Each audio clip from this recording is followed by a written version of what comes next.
Jelas kita lagi ngomongin itu ya. Ya Mainu. Main nih kayaknya ntar malam Mainu. Enggak dibawa gitu. Jadi katanya Bang Pet, Mainu nggak dibawa ke Helsinki. Ya. Emang kagak bawa. Lu ngomongin Inggris, bahas Wrexham, bahas MU.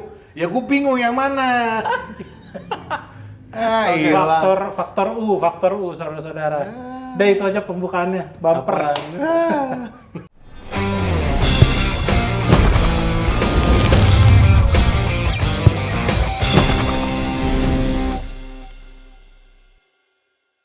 Kembali lagi di Pola Salam bersama saya, Patrick. Dan gue Eski Sungkar. Gua Raymond Parae. Dan kita Pola Salam. Udah sekian, terima kasih.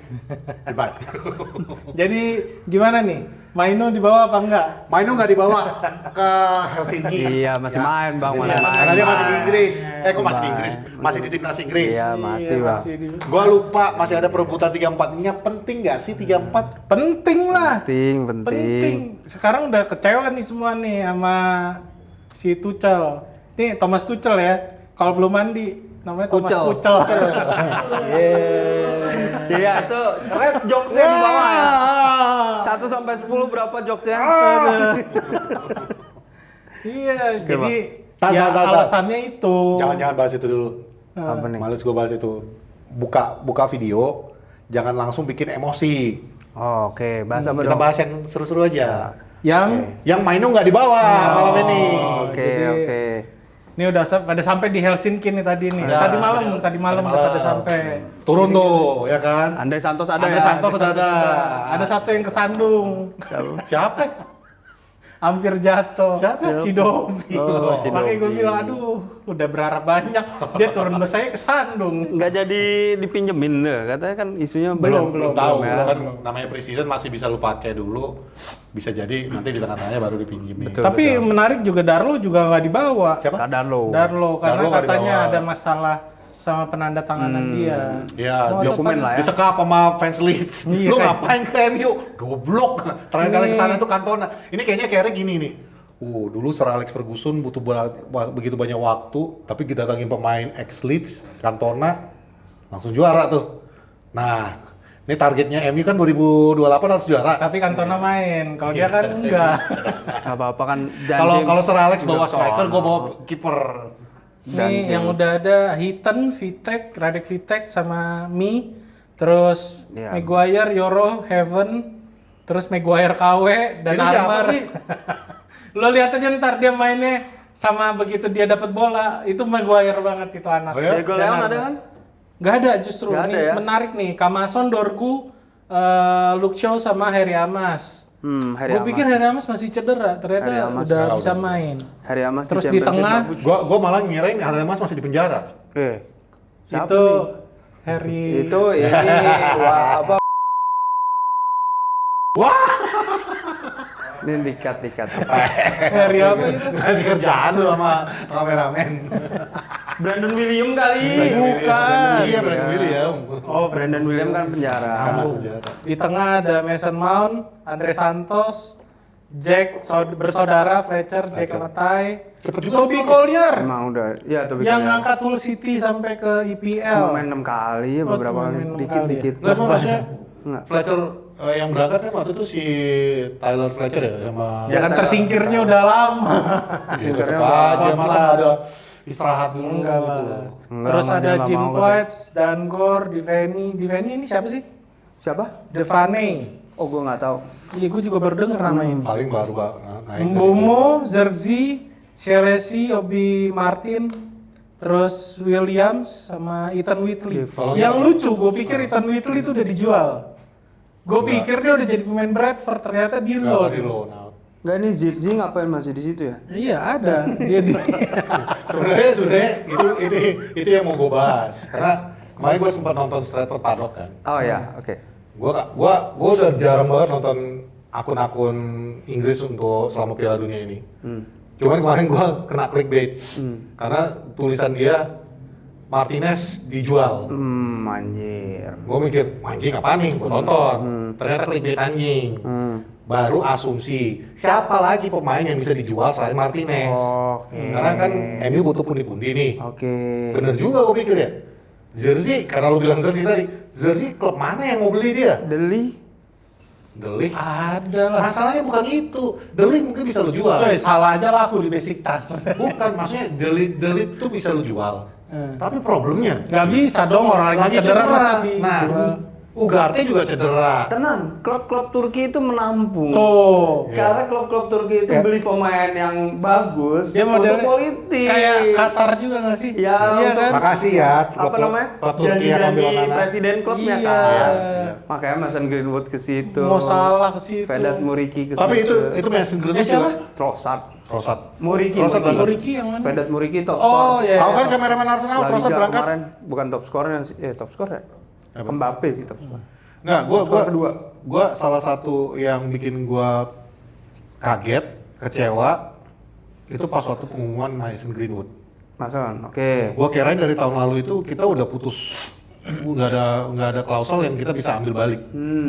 Makanya pas waktu si Olympique Lyon mau ngelepas ke Marseille. Marseille mau ngelepas ke ngapa jadi Olympique Lyon? Marseille mau ngelepas ke ini yang sekarang klub Turki ini. Marseille juga bukan Fenerbahce. Olimpik. Olympique Marseille Olympique. dong. Olimpik ya. Terus kan beritanya itu adalah mereka meminta izin kepada Manchester United dulu, Iya. apakah mau diaktifkan klausel untuk menarik balik buyback-nya atau tidak kan gitu. Gue langsung, oh masih ada buyback ya. Dan kita kan Dan lagi kita memang butuh, dapat duit lagi. maksudnya kan kita masih butuh striker kan, masih butuh di kekuatan di depan, apalagi dengan kondisi yang sekarang ini cuma basically Sesko doang yang Hagi bisa. lagi homegrown. Sesko juga Iya. cedera. Nah makanya, malah nggak mau Ya diaktifkan. berarti ini kayak Giuseppe Rossi waktu di Villarreal ya. Iya, Giuseppe diaktifin. Rosinya United Iya, Ya, Giuseppe sudah Rossi. diaktifin juga, ditawarin. dijual. Cuman emang ya sesuai pembicaraan kita kemarin, United tuh butuhnya benar-benar pemain tengah, main bertahan karena Ugarte cedera kan. Kalau Ugarte nggak cedera mungkin beda antara dijual atau dipakai jadi cadangan. Iya, ada opsi lah. Ada opsi. Emang episode kemarin kalian ngomongin apa? Gue lagi MotoGP. Apparently. MotoGP. Di MotoGP. Apparently. Kan gue udah bilang lu sakit. Ya iyalah. Kemarin MBG, ini MotoGP masih mending. MBG gue kena, bang lu ngapain ngurusin MBG? Ada yang nge-DM gue. Kalau kemarin kita ngomongin pembelian Manchester United, Iya. satu persatu lah profilnya. Telemans pakai di mana, terus Si siapa lagi? Andre Santos di mana? terus Cardano bakalan Gitu. main di mana gitu. Nah, banyak yang komen pada yakin Telemans sih main katanya.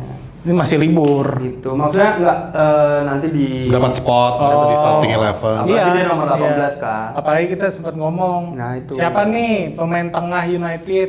Nah, dia belum ditanya nih. Belum. Kalau Eski yang 3 yang bakalan terus ngisi tim utama, maksudnya starting nggak? Starter itu Bruno sama Tielemans. Kalau gua Midfieldernya. Bruno, Maino sama Santos. Kok Santos sih? Mount, Mason Mount. Oh, Justru tengahnya. Santos sama Tielemans menurut gua belum kepake. Kalau lu Kalau gue ya Bruno, Tielemans sama Mainu. Sama udah berarti. sama berarti. Ya, tapi ini Cuma masalahnya nggak ada breaker di situ. Nah makanya ini nguatin omongannya Iya. Bang Emon. Katanya sih ada info di mana Carrick ingin menggunakan Mount di Yep. Betul. lebih deeper lah, dan itu udah dicoba kan di beberapa laga terakhir. Iya. Dan Ini bahkan dan bagus ngeliatnya ini pre-season nih lo Iya. lihat aja. Dan bagus ya, gue bilang bagus sih. Mount. Mungkin tantangannya menurut gua bukan di Wrexham, justru di pertandingan setelah Rosenborg kan habis Wrexham ke Norwegia, Atletico Madrid dulu. AC Milan ya. Nah, itu penting tuh. Telemans tuh breaker juga sih, dia shield juga sih. Nggak, gue kemarin pas Tackle-nya lumayan kok. waktu gue dengar Carrick nggak mau menjual Mason Mount dan mempertahankan kan, karena dia pengen menjadi deep lying Iya, midfielder. deep lying playmaker. Gue mikirnya gini, oh Carrick jenius ya, si kaki kaca mau dibikin untuk Nggak mata-matain kaca orang. Nggak terlalu sering berlari justru. Justru ini menurut gua kesempatan buat Zirkzee nggak sih? Untuk cabut. Nggak, maksud Kenapa gua, sih, ada masalah? kayaknya dia nggak Ngomong, bakalan cuy. dijual lagi, kayaknya mah ngelihat kayak begini ya. Maksud lu mau dijadiin Belum, kayak belum, lagi? belum. Mungkin di Januari kali mungkin. Ini Gua mau win-win bahas solution dia buat kayak lagi. Zirkzee. Gue Iya, suka. Jadi ini dia nggak Sesko cocok soalnya sama kan kemarin dijorongin Konate tuh. Kalau gue bilang bukan karena dijorongin Konate dia cedera sih, karena cederanya udah ada. Terus dia terlalu ngeforsir dirinya sendiri karena ternyata memang anak ini tuh kaget main di Inggris. Kita udah ada Rashford Iya. pelapisnya. Rashford juga nggak kejual cuy. Luar biasa Manchester United. Gajinya Lu bisa datangin pemain tapi nggak bisa jual. 300. Gajinya Tapi udah 300. official belum kan? Ya 320 maksud gua. Apa Ini yang kan mau ada tawaran officialin? juga dari Orang kemarin udah 40 harganya. dari Turki udah ditawarin juga. Iya, tapi belum kan nggak ada, maksudnya sampai detik ini kan belum ada klub yang mau menarik Oh, Rashford. enggak, kan. maksud gua kayaknya nggak mungkin 300.000 juga. Lu nggak bisa ubah cuy. Gajinya dipotong berarti. Dipotong. Iya, tapi nggak bisa diubah. Ya lo Kita lihat mau aja, kita lihat, mau Pak. dipotong Kita lihat. atau jadi penonton. Kita lihat. Gaya di Wakanda ya. Iya, gila nyusahin banget itu. Ujung-ujungnya nanti tuh Makanya kalau kan gua bilang. kalau lu bikin kayak gitu, Rashfordnya juga gaya Wakanda ya. Ya udah nggak apa-apa, gue pemain MU, tapi gue tarkam. Gimana nih jadi? Oke. Sekarang Jadi kita bahas apanya kalau nih? gue bilang sih di depan ngelihat ini ya, ngelihat pemain-pemain ini kayak Wrexham lawan Rosenborg nih kebanyakan pemain muda yang diturunin dan udah pasti ini mau naikin nama-nama kayak Harry Amas, si Ya, Alesi. intinya mencoba pemain-pemain mudanya. Betul, apalagi kita winger kalau nggak ada pembelian berarti kan pilihan cuma si Alesi doang nih ya kan. Kalau gue kurang setuju. Hah? Kenapa tuh? Kenapa? Karena menurut gue, Ini kata orang yang Mainu nggak dibawa ke Helsinki. kan salah ngomong, salah informasi. Nggak dibawa ke Piala Dunia. Nggak, kalau menurut gua justru pemain-pemain kayak Maguire, Mason Mount yang katanya punya program panjang Carrick untuk dia, Shaw dan lain-lain itu, justru menurut gua itu akan main. Menitnya lebih banyak daripada yang lainnya. Ini untuk lawan Wrexham nih. Lawan Wrexham, lawan Rosenborg selama uji coba lah ya. uji coba. Kenapa? Karena ini pemain-pemain yang sama sekali nggak ada pemanasan selama libur ini kan. Oke. They need match fitness. Oh iya. Nah itu menurut gua. Dan kalau lu mau cuma merumputkan pemain-pemain muda yang belum tentu juga bakal masuk ke starting 11 di tim utama nanti, it's a waste of time. Justru di sinilah kesempatan Carrick, give them a match minute supaya mereka tuh bisa ready untuk untuk season pembuka. Sebenarnya kombinasi sih, karena kita juga tahu istilah Andrea Pirlo-nya pre-season kan, Andreas Pereira, kapten akademi yang selalu dipasang ketika pre-season. Jadi ini kombinasi sih bang. Benar tadi match fitness penting, pre-season itu penting karena untuk chemistry, terus tes kemampuan fitnessnya mereka. Makanya pemain yang dibeli telat nggak main pre-season itu biasanya jadi masalah. Underperform. Iya. Cuman ngomong pemain yang telat dibeli kan dari kemarin tuh ada nama Luis Hall kan. Kalau gue bilang ini sebenarnya udah ada pembicaraan tapi ditahan mau ngelihat Harry Amas karena dia terbukti di Norwich City bagus, sebelumnya di Sheffield juga bagus. Di MU juga dulu bagus Ya, jadi menurut gua kayaknya agak di hold karena ini anak harusnya udah mature mainnya. Nah ini kan pembuktian banget nih lawan Wrexham, apalagi dia bakal berhadapan sama tadi yang gue bilang wingernya Wrexham yang bagus. Sakabore. Itu model cara bermainnya mirip banget sama Dokunya City. Dia cepet, dia skillful lah. Skillful. Aaron Lennon lah kalau gue bilang. Aaron Lennon, Shane Wright Phillips. Nah kalau misalnya Harry Amas berhasil, menurut gua kayaknya nggak bakal ada pembelian wingback. Fokus, malah bisa jadi Summerfield masuk beneran. Oke. Iya, jadi kita nyari winger karena temennya Mbomo belum ada nih sampai sekarang nih. Ada Ahmad Diallo. Ya, Ahmad Diallo. Kalau misalnya Ahmad Diallo jadi starter, Mbomo tuh menurut gua main di 4 kompetisi nggak bakalan kuat. Dia terbukti setiap di menit 70 sekian pasti diganti. Berarti Fisiknya udah ngap. terlalu banyak sih tapi dia main full, cuman Iya. terlalu ngegembung skuadnya di depan gitu. Menurut gua kita perlu refreshment di belakang juga.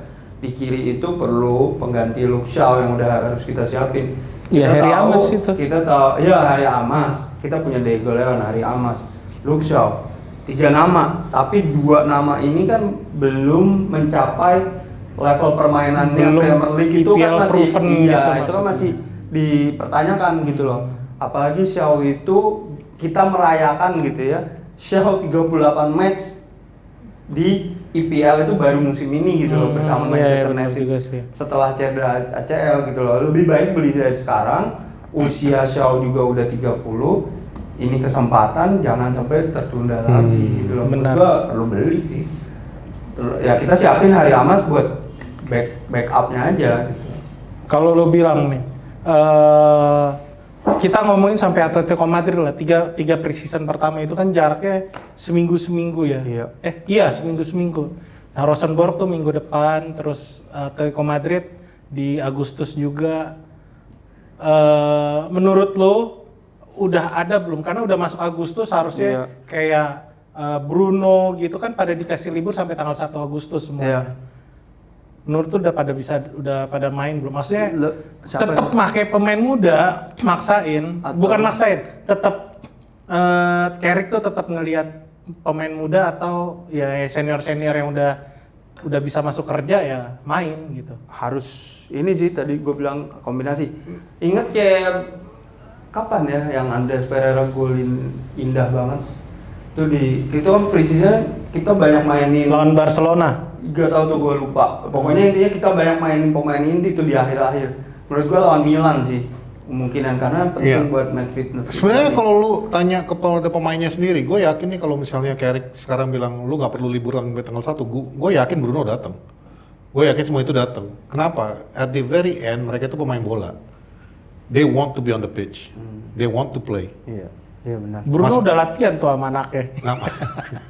Cuma maksudnya you can ask any footballers, nggak usah jauh-jauh sampai ke Inggris sana lah. Yang di lokal kita juga, kalau ketika mereka udah bisa bermain merumput, ya mereka merumput. Problemnya sekarang ini kan, yes match fitness penting, tapi jangan lupa kita juga jaga supaya jangan sampai ada injury sebelum kick off kan. Makanya kalau menurut gua, ya berlatih itu juga jaga kondisi. Cuma kan beda. Lo di gym, lo latihan sendiri dengan lo bermain competitively, walaupun itu friendly, itu different karena gym your gym, you're doing your legs, you're doing your upper top body, things like that, tapi you're not playing kan gitu. Ya itu yang menurut gua, if there's a chance buat mereka datang nanti kan sesuai pertanyaan lu, apakah mereka udah siap? Pasti mereka minta dimainin. Mungkin nggak full 90 minutes, tapi pasti dimainin. Nah justru gua sekarang mau ngomongin depannya United nih. Yang menurut gua justru dari kemarin karena hilangnya Casemiro ada kekhawatiran, tapi ini udah datang Andre Santos sama Yuri Tillmans dan Mason Mount juga udah fit. Menurut gua ini udah cukup melegakan walaupun memang belum kita masih berharap lah ya ada pemain yang benar-benar defender midfielder murni yang datang. Cuman kalau ngelihat di depan menurut gue ini agak mengkhawatirkan. Kemarin nih gue tarik mundur pertandingan lawan Inggris beberapa kali lah ya. 2 pertandingan Inggris terakhir. Lawan main low block, Rashford tuh nggak bisa ngapa-ngapain dan itu waktu zamannya Amorim juga terbukti. Tapi ditambah waktu itu dia kayak udah hilang semangat. Kalau lawan main low block atau kalau lawannya main low block, model kayak Rashford nggak bisa dan kita tahu Sesko kayaknya juga mungkin menurut gue belum akan capai peaknya dia di musim depan. Kan artinya agak mengkhawatirkan. Kita cuma punya Mbomo, Diallo, sama Cunha. Kita nggak bisa berharap banyak dari Zirkzee. Kalau menurut lu penting nggak nih di depan kita tambel? Penting. Ya, gua menilai skuad yang ada sekarang udah cukup sih udah buat cukup. depan. Iya. Yang penting menurut gua lepas si Zirkzee aja sebagai. Kalau Zirkzee udah nggak ada ya makin berkurang dong. Iya dong. Karena itu kan Sesko-nya penggantinya adalah si Rashford. Nah di kiri kan Cunha sama Dorgu. Di kanan masih ada Dorgu, gue lupa ada ada mie impor. ada Ahmad, ada siapa lagi? Bomo bisa depan juga. Bomo Ahmad udah pasti di kanan nggak bakal kemana-mana deh. Jadi menurut gue udah banyak nih, ada Cidu Obi juga, ada JJ Gabriel. Nah menurut JJ Gabriel nggak dibawa nih, ini menarik menurut gue. Dibawa, JJ Gabriel bawa. Kagak ada, nggak ada. Nggak dibawa Di ya, Helsinki nggak ada. Ya ada Cidu. Gue nggak tahu nanti Rosenborg Atletico dia dipanggil atau enggak. Tapi Nomor 77 cuy. Tapi menurut gue agak mengkhawatirkan sih kalau misalnya Zirkzee itu apa ya, bukan striker murni, sedangkan cara mainnya Carrick tuh butuh orang yang jadi target man di depan kayak Sesko. Kayak Sebenarnya bisa Rashford sama Cunha sebenarnya bisa. Ya Rashford walaupun dibilang bukan striker murni, tapi dia bisa kok menjawab. Kekurangannya dua pemain itu Ki, menurut gua ya. Rashford itu kita tahulah dia kayak gimana kalau main di Inggris udah kecapean kebanyakan jalan. Kalau kayak Haaland nggak apa-apa, jalan-jalan dapat chances gol. Ini kan enggak modelannya. Kalau Sesko gua masih nggak yakin. Kayak yang gue bilang tadi, musim depan tuh akan jadi peaknya dia belum gitu loh. Mungkin Januari ke atas dia baru bisa ngimbangin lah beneran. Cuman kalau kita taruh Zirkzee di situ kan, atau Cunha lah, kejelekannya Cunha dia masih rajin. Enggak, Cunha kalau misalnya dinaikin jadi striker kan dia di Wolves berapa kali jadi striker kan. Ya di Brazil kemarin juga. Ya, kalau kebiasaan orang itu jeleknya sebenarnya bagusnya dia sering turun ke bawah ngebantu pertahanan. Nah ini kan jadi masalah ketika ada counter atau fast break nggak ada orang di depan. Gimana kalau kemarin strikernya Mbeumo? Siapa? Kita pakai Mbeumo sebagai striker kemarin. Jadi di depan. Oh iya. Sebenarnya gini. Apalagi udah ada Ada Ahmad, ada Mbeumo depan. Sebenarnya gini. Itu karena jadinya lu bilang nggak khawatir. Nggak khawatir maksud gua, makanya Seharusnya lu khawatir Ki. Kenapa gue bilang khawatir? Kita semua tipikal pemain depan kita itu satu tipikal. Sesko sama Mbeumo beda dong? Enggak, selain Sesko ya. Mbeumo, Ahmad, Rashford, Cunha, ini semua tipikal nusuk ke dalam kotak penalti lawan. Carrying the ball semuanya. Sementara, kalau semua carrying the ball, ya literally itu Sesko nggak berguna jadinya. We need somebody yang bisa untuk basically traditional winger. Yang model Beckham, model Giggsy, yang ibaratnya dia berani nusuk ke dalam tapi crossingnya bagus. Siapa? Berarti kita harus beli pemain yang makanya tadi kan pertanyaannya balik ke pertanyaan Emon tadi kan apakah kita masih perlu nambal? Menurut gua dua faktor. Ya butuh karena kita butuh satu variasi lah untuk di lini depan. You cannot just semua nusuk. Sooner or later ya udah kebaca cara main lu kan gitu. Terus? Yang faktor kedua, kita masih bermain di 4. Kita akan bermain di 4 kompetisi. Salah satunya Champions League. You need depth squad dan menurut gua Chido Obi, JJ Gabriel, they're not ready. They are not ready for the big stage. Untuk di Premier League atau di League Cup atau di FA Cup bahkan lu mau turunkan mereka sebagai rotasi, I'm fine with that. Tapi untuk Champions League please do not mess around. Untuk masuk ke Champions League ini aja udah susah kita. So don't mess it. Nah, jadi menurut gua you do need a quality winger. We're not talking striker ya. Kalau striker ya siapapun bisa lu ubah untuk format di depannya. Tapi we need supplier bola. Dulu kita terbantu karena masih ada Casemiro yang bisa menguplai. Sedikit ada Tielemans sekarang. Makanya sedikit banyaknya Tielemans mungkin bisa menutupin itu. Tapi we cannot just play that same variasi dari tengah atau tusuk dari sayap kiri kanan. You need variation supaya lu bisa menyesuaikan dengan lawan. Jangan bikin kesalahan Tuchel, kan gitu. Lu punya kesempatan untuk memvariasikan winger-winger lu. Gua mau nanya.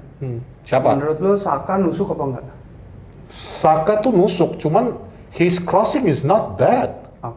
Ya butuh model-modelan Saka maksud gua. Jadi seseorang yang bisa membuat lawan tuh berpikir dia kalau nggak bisa nusuk, dia bisa crossing. Jadi lu bayangin ya, ini gua kasih sebuah gambaran aja. Misalnya nih, kita nggak nambah siapa-siapa dari sayap kita. Sooner or later, defensifnya lawan itu tahu, apapun ceritanya, jaga wide spread-nya kita aja. Karena mereka nggak akan. Kenapa gue nanya itu Saka? Jadi kemarin itu The Athletic analisis pergerakan Saka menoni Madueke yang berbeda. Saka itu membuka ruang Madueke kebanyakan joget. Minta bola yang bikin dia lari.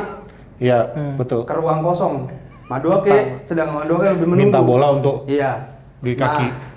Gue melihat Mbeumo itu bisa ngasih passing karena dia melakukan itu ke Yohan Wissa di Brentford. Betul. Banyak golnya Yohan Wissa itu dari Mbeumo. Jadi variasi itu ada di pemain satu, kemudian ada di instruksi pelatih.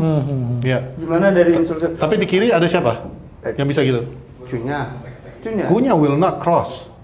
Iya. Tapi kan terjawab bang. Apa yang lu bilang tadi kita punya ternyata. Ahmad pun mirip-mirip loh. Ahmad wingback. Ahmad bahkan era Ten Hag crossingnya juga bagus. Wingback gitu loh. Ini kan menawarkan sesuatu yang berbeda dan ada satu lagi instruksinya dari coach lah yang harus bisa ngasih instruksi. Lu banyak crossing. Kan kalau si Mbeumo itu melakukan operan dari half space biasanya. Lu lihat aja gol-golnya Brentford itu Yohan Wissa waktu itu banyak crossing dari Mbeumo gitu. Which is kita udah punya Tillmans untuk melakukan itu kalau dibutuhkan. Mirip golnya Sesko ke gawang West Ham. Itu kan dari Mbeumo. Sama Everton. Ya itu kan masih operan dari quick counter. Kalau ini benar-benar dari crossing gitu. Nah, maksud gua jawaban itu ada gitu lah. Termasuk ya kita ngeliat Saka kan nusuk. Padahal enggak, gaya main tuh bisa berubah seperti itu, nganalisisnya bisa lebih dalam lagi. Ternyata bisa dia nggak nusuk, dia ternyata tipikal yang buka ruang. Gitu menurut gua.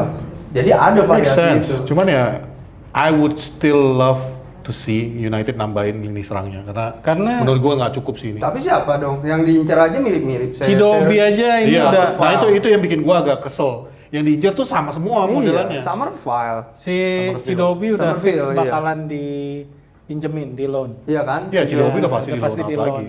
Terus si siapa JJ Gabriel tuh kemungkinan JJ Gabriel yang ditarik tapi the thing is, lu nonton nggak Academy main? Nonton. JJ Gabriel is good dalam arti dia sama aja kayak Rashford, sama aja kayak beda. No. Gua nonton dia beberapa pertandingan dan menurut gua tuh mirip banget dengan gaya mainnya. Cuman menurut gua at the end of the day selain gaya mainnya itu ya, Mang, he's not ready. Buat secara fisik aja menurut gue dia belum ready. Kalau kenapa bedanya? Malah kalau gue bilang, kalau emang JJ Gabriel lu mau kasih kesempatan, gue masih lebih percaya lu kasih kesempatan ke Kyle Rooney. Wah, masih jauh. Ini nggak nonton. Nah, ini jawab dulu. Kenapa bang? Apa? Kyle Rooney aja main selalu 10 menit terakhir. Gimana sih? Iya, maksudnya bukan. Gimana cara Kyle Rooney main di IPL? Bukan. Lu salah, mau maksud gua. Serah bang. Maksud gua itu konsepnya itu dari ngomongan kita tadi kan secara fisik JJ Gabriel menurut gua belum ready. Lu lihat sekecil itu badannya. Udah. Gua ngasih Kyle Rooney sebagai contoh, badan Kyle Rooney itu lebih jadi. Bro, udah lihat belum badannya JJ Gabriel yang baru? Oh iya kan ada postingan dia Mana fotonya? Nanti ditampilin fotonya. Coba lu tunjukin dulu. Gila, udah badannya udah jadi. Terus dia juga sekarang udah latihan modelannya kayak Dorgu. Maksud gua selama di akademi dia main justru nggak di sayap. Iya di depan. Dia jadi wingback terus nusuk ke tengah. Yang modelannya menurut gua kayak Kunia banget mainnya. Modelannya kayak pertandingan gitu. yang FA Cup kemarin lawan Real Madrid nggak? Semuanya gua tonton. Nggak, yang waktu lawan Real Madrid nonton. Cuman dia nggak begitu kelihatan karena di situ dia di marking 2 orang. Nah, kalau kita ngomongin level IPL, menurut gua mungkin Badai udah gede ya. Badai sekarang udah bagus. Cuman kan kita nggak ngomongin fisik doang kalau di IPL. Ya, lu bawa bola kebanyakan udah pasti hilang. Nah, masalah Gabriel di situ menurut gua. Kalau Kunya dia punya keeping ball yang bagus. Satu, dia bekas pemain futsal. Kedua, somehow dia selalu bisa nyari ruang buat dirinya sendiri. Nah, JJ Gabriel kan datang dari Inggris, dari reserve ke kick and rush lah. ke liga utama. Menurut gua ini levelnya udah langsung jomplang. Kalau dia bisa memperbaiki permainannya, mungkin dia bisa compete. Ya, kita tunggu aja nanti di bawah Carrick. Kalau Kyle Rooney, menurut gue belum bisa. Nggak, Kyle Rooney itu gue kasih perbandingan untuk secara fisiknya. Kalau gue bilang Kyle Rooney itu masih belum bisa, masih jauh lah. Dia butuh di loan dulu ke minimal 2 klub. Karena cara main dia tuh masih belum mateng, masih benar-benar mentah banget. Jadi kalau JJ Gabriel bisa dibawa ke tim utama, paling nggak dia bisa belajar dari. Berarti lu nggak butuh pembelian apa-apa lagi untuk di depan? Justru tadi gue ngomong kayak gitu, menurut gue ternyata kita butuh. Kalau misalnya JJ Gabriel, kalau Zirkzee masih ada di tim utama, menurut gue agak kurang sih. Nah anyway nih kita tinggalin dulu deh ya, karena ini masih jauh lah. Ini juga baru laga pertama, menurut gue juga ya Carrick akan nyoba-nyoba. Pakemnya dia yang udah dipahami mungkin akan dibawa ke pertandingan Wrexham. Bedanya ini anak muda semua. Pertanyaan gue cuma satu untuk itu, Man. Terakhir, Mainu dibawa nggak? Susah nih.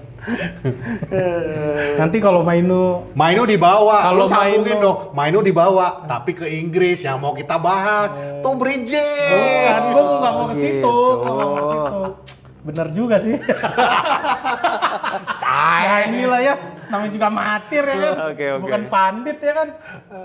Lupa dah mau ngomongin apa gua. Kita ngomongin Inggris. Jadi kita sekarang mau ngomongin Mainu di bawah kak? Thomas Tuchel. Thomas Tuchel. Oke. Thomas Tuchel. Kenapa Tuchel? Coba kalau dia demen pedes. Jadi Namanya apa? jadi Thomas Pecel. Bang jangan nunjukin umur terlalu dengan jokes bang. Mau sekali lagi gue lempar gelas. Mau. Iya bang. Iya, Oke. nurut lu nih, Thomas Tuchel. Out! Out! Herr Tuchel, out! Out! Gua tetep in. Dah. Gua in. Terakhir kemarin kita ngomongin semifinal siapa ya? Gue bener Spanyol, Spanyol. masuk. Cuman Inggris yang salah gara-gara nih ketolan bapak-bapak satu ini. Tapi guys, gue kasih tahu sama kalian ya. Kalau kalian ngikutin poros salang selama Piala Dunia, kalian harus menyatakan benar omongan gue ini bahwa poros salang itu semua tebakan kita tuh 100% tepat. Apa aja? Semua jersey yang kita pakai, tim yang kita bilang menang, kalah. Jadi kalian lihatnya, oh hari ini mereka pakai Jerman, Belanda sama Enggak juga, waktu Australia Mesir, dia pakai Mesir, gue pakai Australia. itu kan karena emang udah yang di ini. Cuma semua yang jersey kita pakai itu keluar. Dan yang kalian pakai dua-duanya juga nggak akan lanjut kan? Pakai Argentina beliau. Oh, itu iya ada satu. Ini pakai jersey MU, Nggak juara laku. nanti. Nggak laku. Kalau Argentina nggak laku. Nah, kok gitu Nggak Mas? laku. Kok gitu? Wah bahaya nih. Bahaya nih. Bukan bahaya sih, gue nggak tahu arahnya kemana sebenarnya. Arahnya Gua udah. paham arahnya kemana Nggak, nih. arahnya udah kejelas. apa. Ya elah. Nanti Ya, bilang ya. gue kasih konspirasi teori. Nikmatin Bang Pet, nikmatin. Udah Oke, tadi- nih ya, gue mau tanya satu hal nih dari Eski sama Apa? Patrick nih. Apa tuh? Apa yang terjadi dengan Inggris Argentina? Apakah seharusnya Inggris menang kalau mereka nggak main bertahan, atau memang ini udah kesalahan total taktis Gue dulu ya. Ya. si Thomas Tuchel? Gue dulu ya. Ya. Karena gue tahu lu mau ngajak gue ribut kan. Iya. Inggris goblok. Wih, serem nih. Dah. Iya, Tuh, bisa itu pembukanya gitu. Inggris goblok. Dah. Betul-betul. Kenapa bahasa Jawa kan gue Batak. Tapi Inggris dasarnya itu bukan cuma goblok karena goblok. Jadi kan sebelum pertandingan itu banyak lah kejadian-kejadian, baik itu Argentina lawan Mesir, Argentina lawan siapa? Sebelumnya Argentina lawan Cape Verde, apa semua, bahwa adalah teori konspirasi bahwa ini FIFA sangat menganak-emaskan Argentina, bla bla bla. Which is, gue setuju dan tidak setuju. Oke, gue setuju karena Nggak setujunya dulu. Enggak. Oh, setujunya dulu boleh. Setujunya? Iya. Setujunya itu gue setuju karena memang beberapa pertandingan Argentina lawan tim manapun itu, Iya.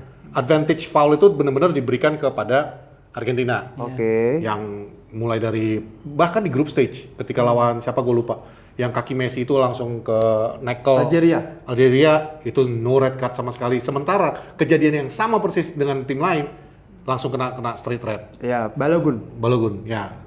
Lalu kita masuk ke pertandingan Mesir yang sangat penuh dengan kontroversi. Sebenarnya nggak penuh dengan kontroversi sih. Kalau lu mau nonton dan menganalisa semuanya yang kejadian di situ, itu cuma total 11 kesalahan wasit.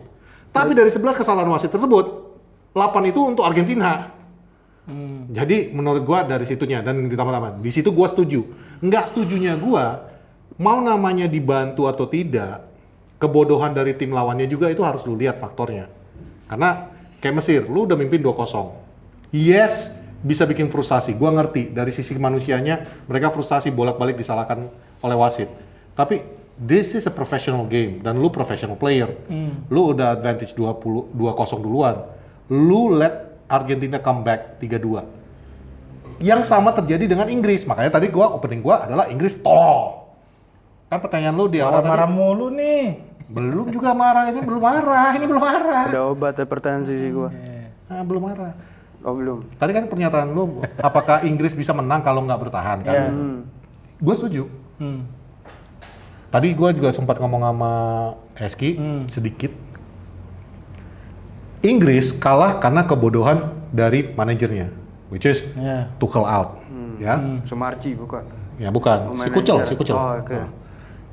Ketika lu memimpin 1-0, gua ngerti ketika lu mau mempertahankan keunggulan itu dengan bertahan. Oke. Yes, I understand that. Oke. Yes, gua ngerti. Oke. Yes banget. Oke. Tapi Head to hell, lu kagak nonton pertandingan Argentina lawan Mesir, lu kagak nonton pertandingan Argentina lawan semua tim yang... Kau balas. Kau tidak nonton lawan City, aku bisa menahannya. Kecepatan lu kesana? Betul. Tadi, iya. Gua nonton lu lawan City. City yang kalau lu, City yang belum ada Haaland ya. Iya. City yang KDB. Iya. City yang belum ya mereka udah dominan ya, cuman maksudnya belum selengkap Sterling, yang saat Mahrez, terakhir. Ya. City is not Argentina. Inggris is not Chelsea. Ya, lu nggak bisa menyamakan sistem yang lu mainkan di Champions League final dengan yang lu mainkan di semifinal Piala Dunia yang kemarin ini. Itu udah pasti nggak bisa.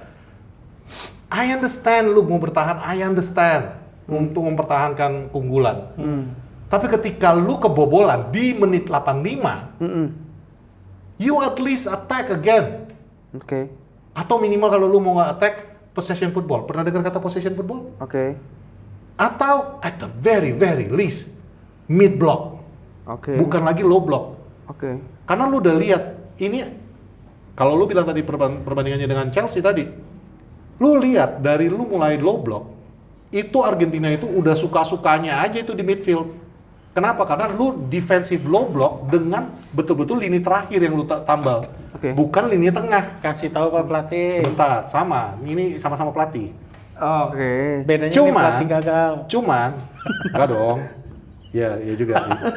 Gue pelatih gagal, dia belum melembut. Nah, itu ya. belum ada jam terbang. Cuman jatuhnya kalau gue bilang the problem with Manchester United nggak tuh, Liverpool nggak tuh, Argentina. Inggris dengan Inggris adalah ketika lu kebobolan di menit 85 itu, yang gue harapkan adalah you react kepada kebobolan itu. Ini enggak, malah tetap deep lying Kalau itu oke. semuanya ke belakang. This is stupid. Dan akhirnya apa? Gue bahkan nge-tweet itu. Sebelum kebobolan yang kedua juga gue nge-tweet. Yang belum kebobolan pertama gue nge-tweet, gue bilang, ini bukan lagi parkir bus, ini parkir gedung, gue bilang. Yang kedua, sebelumnya, nah lanjutin aja, lu mau bisa apa lagi? Sekarang udah defensif. Ini bakal kebobolan lagi, gue bilang. Karena literally, you have 6 defender di belakang sana. Ketika kebobolan kedua, baru masukin Marcus Rashford di menit 90. Lu ngarepin apa? Rashford Tapi bikin apa? lu paham kan ketika 85 kebobolan itu Inggris sudah ganti berapa pemain? Oh, udah Iya, tahu, iya, ya iya. itu. Iya. Dia udah menarik pemain-pemain Tiga ya? serangnya. Udah pakai tiga. Udah Iya. pakai 3. Maksud gua Dia udah narik Declan Rice, dia udah narik Reece James, dia udah narik siapa satu lagi? Anthony Gordon. Iya, Gordon. Dan dia memasukkan semua defender, Mon. Itu dia. iya, maksud gua lu di menit 85 pergantian pemain 2 orang penyerang juga nggak akan ngebantu karena Argentina udah ngepung, udah enak banget mainnya. Exactly. Udah kebentuk. Betul, exactly. Makanya itu dia yang gue bilang tolol. Ketika lu memimpin 1-0, lu mau bertahan ya silahkan. Tapi at the very least possession football, man. Ini enggak, lu membiarkan sebelum kebobolan, sebelum Ntar lu kepanjangan, dari Loki. Enggak, gua closing yang ini dulu. Sebelum kejadian kebobolan itu ya, kan karena kita ngomongin tadi lu ngepung, lu bilang kan. Mereka udah ngepung. Sebelum kebobolan itu, sebelum Inggris bertahan, Lionel Messi nggak banyak dampak. Kenapa? Karena midfield kita mematikan pergerakan Messi. Nggak bisa berbuat banyak. Yes, dapat foul bola mati di sini di sana. Tapi nothing, no real threat gitu loh. Begitu dia berubah menjadi 6 defender di belakang, Messi punya ruang bergerak. Messi can create. Tapi lu sadar nggak Inggris main berapa waktu dari awal itu? 4-2-3-1 awalnya. Salah ya kan? Berapa? Mereka main 3-4-3, 3-4-2-1 mereka main. Makanya Ketika tengah megang tuh- bola. Ketika megang bola, awal formasi awalnya 4-2-3-1. Ya, itu cara sebenarnya Iya. matiin Messi dan kawan-kawan ternyata. Iya, benar kan. Kalau dari Loki, Ya, 3 itu kan Elliot Anderson-nya turun Iya, ya. benar. Sejajar. Tapi kalau yang gua bilang ada benernya, bahkan banyak benernya. Ketika Messi itu memang di babak pertama kan XG-nya rendah banget. Banget. Argentina. Nah, Argentina bisa ngembangin permainan ketika si Messi diberikan Iya. ruang lah karena mereka terlalu turun ke dalam. Iya. Setuju. Tapi gini, ketika pelatih itu kan udah terbiasa melatih, waktu untuk melatih timnas itu kan nggak banyak, Bang. Betul. Mereka terbiasa- Enggak, kalau dibilang nggak banyak, salah juga. Justru mereka banyak banget. Ngumpul Ngumpul ya, pemain gue setuju. Nah, ketika si Tuchel itu udah punya pakem tanpa pergantian pemain, mereka udah mengubah cara permainan. Betul. Ketika kebobolan mereka defend. Itu terjadi lawan Meksiko, itu terjadi lawan Norway ketika unggul. Ini terjadi lagi lawan Argentina. Berarti ini udah sesuatu hal yang udah terbiasa dilakukan di latihan. Mereka melakukan ini.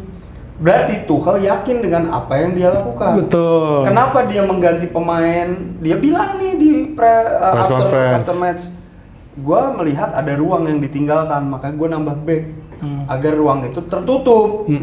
Tapi ternyata nggak jalan. Makanya Tuchel bilang gampang banget kalau ini nggak berhasil, orang itu nyalahin. Tapi ketika berhasil, orang itu akan ya apresiasi. Di situ ya gue memaklumi karena ketika pergantian jalan apa nggak jalan itu adalah perjudian sebenarnya. Berhasil atau nggak berhasil. The whole game is perjudian. Aja mungkin bisa terjadi gol. Nggak masukin pemain bisa terjadi gol. Masukin pemain bisa terjadi gol. Jadi itu yang gua kritisi, oke lah gua paham di situ. Tapi yang gua mempermasalahkan adalah ketika lu kenapa nggak manggil pemain yang memang kuat di duel udara? Iya, betul. Ya, balik lagi ke Harry Maguire nggak diajak kan? Iya, karena cocok ternyata buat sistem. Ternyata Inggris ini problemnya kemarin adalah kesiapan para pemainnya.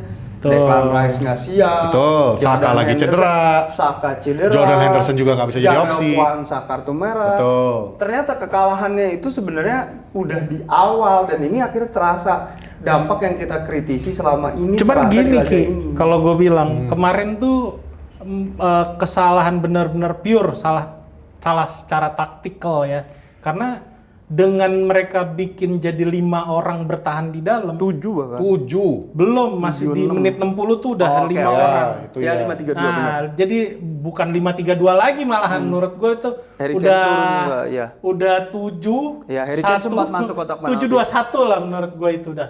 Nah, kesalahannya di situ dia nggak sadar. Kayak lo bilang tadi, ini pemain-pemain nggak siap.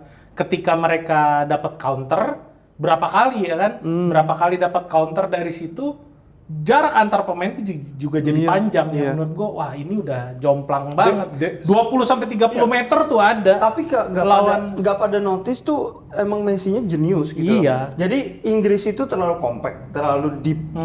Nah Messi itu di lebar sama si Lionel Scaloni. Dan ini adalah juga taktik yang biasa dilakukan sama Scaloni. Makanya dia masukin De Paul. Exactly. Nah itu biasa nih. Itu dia yang mau gue bilang tadi sebelum kita syuting juga mau maksud gue itu mau ke arah sana tuh Ki. Kalau lu lihat pertandingan setelah pergantian 3 pemain yang semua itu yang akhirnya betul-betul yang parkir gedung. Ya. Messi yang tadinya cuma di sisi kanan nggak bisa ngapa-ngapain. Lu lihat Messi udah bisa roaming. Lu lihat pertama pergerakan Messi pun Messi itu udah di kiri dan di kanan, udah bebas banget. If Tuchel was smart menurut gua, lu boleh masukkan defensive player. In the midfield, di mana lu tadi udah berhasil untuk mematikan. Tapi pilihan di tengah ini juga maksud siapa? Gua, ketika itu dia pilihannya itu ya Declan Rice. Enggak. Ini maksud gua Bang. Ketika Messi megang bola kemarin itu terjadi gol, Elliot Anderson ketarik keluar. Posisi Enzo kosong. Iya. Ternyata ketika Enzo itu melakukan shot, dia itu membuat bolanya sedikit berbelok. Betul. Jadi posisi Pickford itu nggak siap buat nepis tendangannya. Iya, justru mereka kebobolan ketika dia Enzo. mulai ganti pemain kan, udah mulai bertahan. Dan gue melihat ini terjadi. Argentina bukan Messi seorang. Oh no, man. Jadi dia punya Enzo yang jadi pembeda. Masuk lagi Bang Lautaro. Itu dibilang sama Messi, top scorernya Serie A loh. Dibilang sama Messi, lu masuk ke half space, nanti gue oper. Lu lakukan aja. Iya. Dan itu gol melewati John Stone yang jelas jauh tingginya dari Exactly. Lautaro. Inilah maksud gua, Argentina punya banyak pembeda. Makanya gue pernah ngomong, Argentina tuh selalu berkembang dalam menyerang. Iya. Makanya gue bilang, Tuchel ada benernya gitu loh. Makanya kalau itu bagian yang lo sebutin tadi gue setuju. Bagian Tuchelnya gue nggak setuju. Kenapa? Exactly semua yang lo bilang itu sebenarnya Ki. Bahwa ketika Argentina melihat Inggris berubah menjadi sangat defensif, dia masukkan Lautaro lagi. Ya itulah. Tapi kan itu udah menit terakhir juga. Iya. dia itu menit terakhir, itu menit sebelum kebobolan 1-1 Mon. Ya 15 menit 15 menit ya, terakhir. makanya. Jadi 25 menit, ketika dia 15. dia Itu udah udah 1-1. belum, Lautaro masuk sebelum. Lautaro dia masuk sebelum 1-1. Udah. Oke. Cancel aja, Bang. Kondisinya. Sorry, lu udah tahu gue short memory, jangan diganggu. Oke. Kondisinya Argentina melihat Inggris udah full defense dan dia menyesuaikan. Makanya, oke, lu mau defense, gua akan serang lu. Ya ada adaptif juga Ada Inggrisnya. Lu nyerang, gue bertahan. Adaptif juga. No, Inggrisnya. Inggris nggak adaptif, justru Inggris yang bertahan. After that first goal, Inggris langsung bertahan. Iya dia adaptif Total. karena dia nggak. Gua kalau nyerang kan tadi Tuchel bilang ada celah. Betul. Ya justru itu, dia bilang ada celah. Celahnya itu di mana? Lu lihat celah di belakang itu apa? Sementara di tengah itu lu punya ancaman yang besar banget. Ini makanya maksud gua. Tuchel itu ada di sana. Kita ngelihat dari jauh. Nah, gua tuh ngalamin hal yang kayak begini waktu itu ketika turnamen. Gua lakukan pergantian apa enggak ya? Gua nggak lakukan pergantian, kebobolan juga, Bang. Gua nggak lakukan pergantian, sebenarnya gini, kebobolan, Ki, Bang. satu Maksudnya, hal nggak pergantian kebobolan, memang momen itu memang perjudian. momentumnya dapat. Bener, ini yang gue bilang. Momentumnya Tuchel udah dapat. Momentumnya Argentina udah dapat. Yang satu hal yang mungkin dilupa sama Inggris, bukan Tuchel doang ya. Argentina punya penendang-penendang terbaik. Iya. Ya, iya. Lu jangan salah ya. Itu yang Paredes. gol kedua itu siapa? Enzo. Nggak, Paredes gol gol pertama. jarak jauh ke gawang kita. Ya, loh. gol Itu kedua ya, maksud gol. gua. Indonesia. Lihandro Martinez aja bisa. Bisa. Iya. Maksud gua ini udah benar-benar the whole Gua tanya lu. the whole disaster ketika dia Unstoppable gitu loh Argentina. the whole disaster ketika dia memutuskan untuk bermain bertahan Gua lawan tanya lu Argentina. sekarang. Dua gol Argentina ke Inggris terjadi dari mana? Dari Messi, dari Iya. sayap kanan. Dari sayap kanan. Dari luar kotak penalti. Cuman gini nih, ini satu hal yang juga Enzo dan dua-duanya gol tuh terjadi dari luar kotak penalti. Artinya apa? Mereka cannot build Lautaro kan inside. dari dalam Ya, penalti. heading kan. Nggak bisa mereka membuka Inggris di belakangnya. Ya karena 7 orang. Exactly. Iya. Tapi all the balls, all mereka creation itu dari luar, itu dibiarkan mereka membuat kreasi. ya karena mainnya bertahan. Kalau lu Pak. tadi bicaranya, lu bicaranya tadi momentumnya itu dapat di Argentina, lu bilang kan. Inggris gave them the momentum. Nah, Iya, iya ya gini, itu gini. maksudnya. That's the problem. Setuju. Nah, yang memberikan instruksi adalah pelatih. Makanya gue Bukan bilang dari pemain. menit 60 mereka memutuskan bermain bertahan. Ya, itu udah benar. berantakan sebenarnya. Ya berarti kan kita on the same page. Kalau dia bilangnya mau ganti atau nggak ganti, mau nyerang atau bertahan, Gue ngerti maksudnya. sama aja. Gue ngerti maksudnya Eski. Pentingnya di pertandingan sepenting ini adalah momentum. Ya. Dia kehilangan momentum itu udah ketika dia memutuskan bermain bertahan. Selesai. Kalau misalnya dia 3/3 pemain yang ditarik itu salah satu ada pemain tengah, siapapun lah yang dimasukin dan nggak bermain 7 bertahan, Iya, lah, exactly mungkin what itu I said. bisa berubah. Gue cuma bilang Ya benar-benar yang gue bilang. salah strategi iya, tapi kemungkinan Inggris menang dengan menyerang belum tentu. Ya emang, Gua kalau bisa itu udah bilang, jelas. mereka juga bisa kalah. At the very Gitu. least ya, kalau yang gue lihat dari fans Inggris sekarang ini semua ya, Ki. Toh Egypt Kalau juga terbuka kok kalau counter. kalau kalah. kita pun kalah, Oke, secara kualitas Inggris lebih gitu. Jangan kalah dengan bertahan seperti ini gitu loh. Karena literally yang sebenarnya bikin paling kesel itu bukan gol pertama. Yang paling kesel itu adalah gol kedua. Kenapa? Karena after the first goal, gue kirain ya, gue pikir lu bakal keluar menyerang atau lu bakal bertahan di half line untuk sampai minimum 90 menit itu yang regular itu habis lah. No, kick off, lu dapat 2 bola, 2 passing, and then they attack you again. Dan lu kembali lagi dengan low block. That is stupid. If you're going to lose fighting. Ngerti nggak? Itu mungkin itu prinsip gua. If you're going to lose fighting, lose trying. Paling tidak lu coba. Ini enggak, ibaratnya udah pasti kalah, kita ya udah terima nasib Tapi aja. ini nggak sih gol kedua tuh situasinya kalau gue bilang persis sama kayak kejadian gol di Mesir. Yang pelanggaran di Enzo. review Iya, di Enzo. review sama wasit, sedangkan pelanggarannya si Jet Spence. kampret Jet Spence nggak di review, Iya. padahal sama persis kejadiannya. Tapi dua gol Argentina tuh murni kesalahan wingback atau Iya. Iya. Elliot Anderson. Itu makanya gue bilang dari awal. Tertarik ya liatnya. Yang satu Elliot ditarik, bolanya Iya. dibalikin Iya. ke Enzo. Yang kedua, Bebas space. si Anderson nggak ketarik, tapi bisa ngasih si Messi maju, bisa Iya. ngasih Ditutup. crossing. Iya.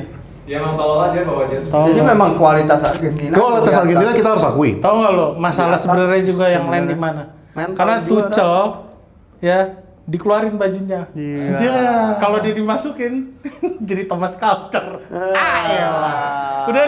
Ganti. Tiga lo ya. Ganti pembahasan. Udah menurut gua Nggak. Inggris nih udah Ya Inggris udah layak Udah kalah lewat. lah. Nah. Cuman maksudnya iya. Tai. Cuman kalau tadi kan kita bilang momentum, kita bahas momentum, kita bahas lu absurdnya dengan baju keluar tadi. Sebenarnya itu yang tadi gue bilang sama Lucky sebelum kita syuting.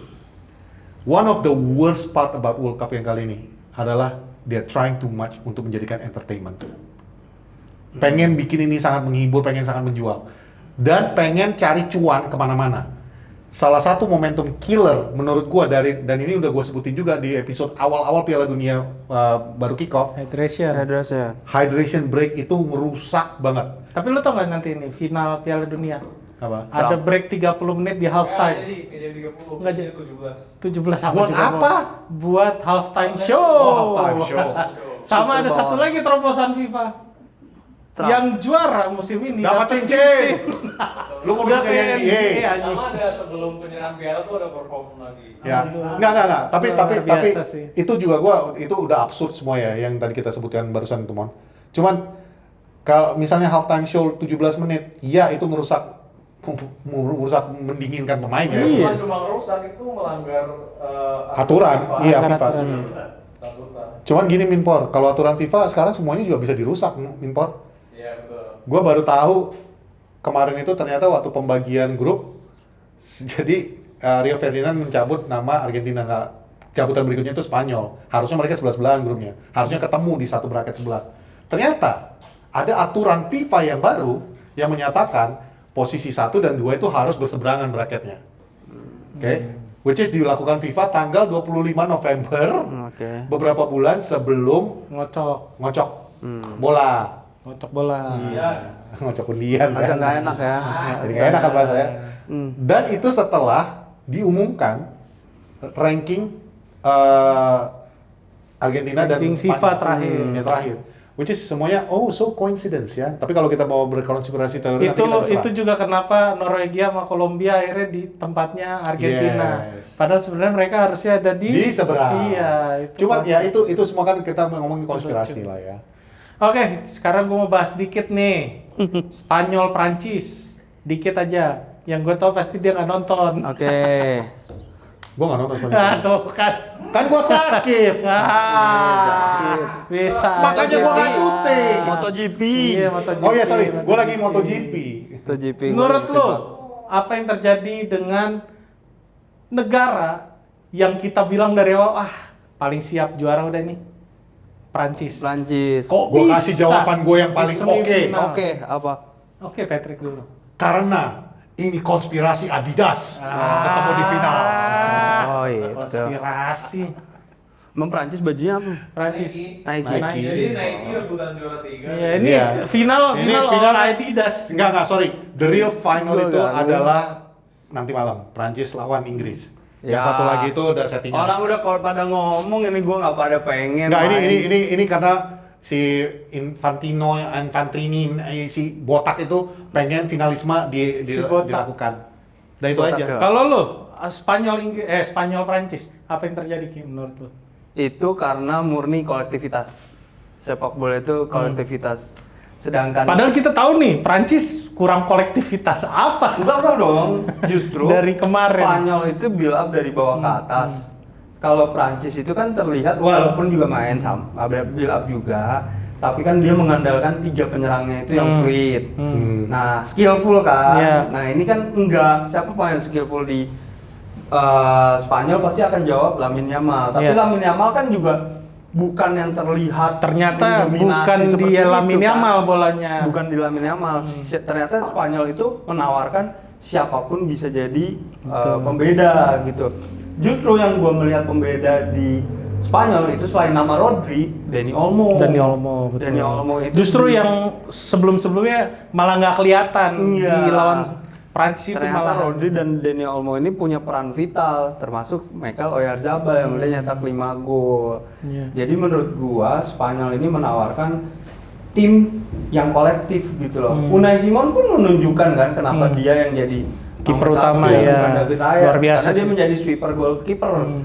Dia bisa menyapu bola dari Mbappe 2 kali. Dan dia berhasil pancing Mbappe sama Dembele berapa kali ke depan. Dembele tukar Akhirnya ke tengah. kurang tuh pemain tengahnya. Dembele tukar ke tengah, Iya. Olise ke kanan, mati. Luar biasa Dia- sih. Pedro Porro berani masuk, tapi Spanyol ketika di counter tetap ada pemain ya itu karena memang mereka sudah terlatih, terbiasa dengan gol-gol skema yang menambah pemain depan di garis pertahanannya Prancis yang menyusup.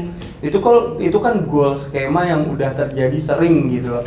Salah satunya juga gawang Prancis. Ini ngingetin gua ketika Manchester United ketemu City yang begitu luar biasa. City main, kolektivitasnya kita tahu, Haaland dibiarin aja di depan ya kan. Nah, ini terjadi nih di pertandingan lawan Prancis sama Spanyol ini. Spanyol biarin Prancis main, tapi ketika mereka dapat bola, main sentuhan 1-2, gue berapa kali bilang Spanyol tuh kuatnya di bola pendek. Nah, ternyata modelan kayak Prancis kalahnya dengan bola-bola kayak gitu. Iya, ternyata Spanyol sangat organisasinya sangat Iya, bagus gitu loh. Dari kiper ke depan ke belakang mereka memerankan tugasnya pas masing-masing. Termasuk Pau Kubarsi. Dia bisa bawa bola, dia bisa progres bola. Iya. Lengkap sih. Lengkap. ternyata secara tim. Gitu. Yamal penalti nggak itu?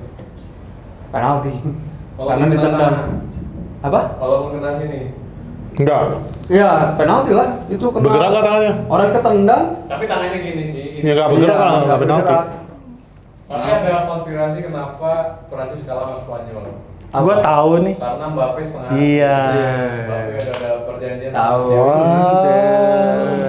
Sama ini juga nggak sih? Nggak ada yang boleh ngerusak Apa? Messi rekornya. Jadi Mbappe ya digagalin. Tolol dah. Oke, nih Spanyol Prancis akhirnya Spanyol menang. Terus si Inggris Argentina akhirnya Argentina menang. Iya. Dan gua ngelihat permainan model kayak Spanyol ini mungkin bisa mengatasi Argentina. Oke. Kalau gua ngelihat Iya. kayaknya Spanyol bakalan juara. Oke. Menurut gua. Iya. Tapi gue pengen tanya buat lo berdua, Argentina lawan Spanyol, menurut lo siapa yang Gua akan jadi Argentina, juara? Lo karena Argentina. dia tukang gebuk di lini tengah lah. Gue rasa karena waktu itu si De La Fuente ini bilang, gua nggak nyaman nih main lawan Uruguay, gua nggak dikasih kesempatan untuk ngasih passing-passing. Makanya gua rasa nih Argentina juga akan melakukan hal sama. Lo Pek? Argentina Spanyol. Spanyol gua. Kenapa? Nggak Karena apa-apa. gue ngomong Spanyol. Bukan. Karena gue mau tim yang ngalahin Inggris yang juara, udah itu aja. Oke, iya. Ya, gua Enggak, buat dan ini sih Spanyol literally asal jangan bikin kesalahan Inggris lah ya. Semua tim yang lawan Argentina itu sebenarnya bisa mimpin unggul duluan, tapi ngasih kesempatan untuk Argentina comeback kan. Spanyol punya kualitas untuk nyetak gol. After that, janganlah lu memberi kesempatan untuk kembali. Artinya apa? Argentina secara defensively sebenarnya mereka rapuh. Iya benar itu. So, manfaatin itu. Ya. Apalagi Spanyol dari back aja semua bisa main ya kan, ke Iya. depan kan. Jadi ini agak berbeda. Kalau Inggris tuh backnya ya bertahan, ini backnya semua bisa nyerang. Cucurella, do your thing. Akan jadi final menarik nih. jangan. Terakhir menurut lo nih, Andre Santos main di MU bisa nggak balik ke timnas Brazil? Enggak. Kenapa?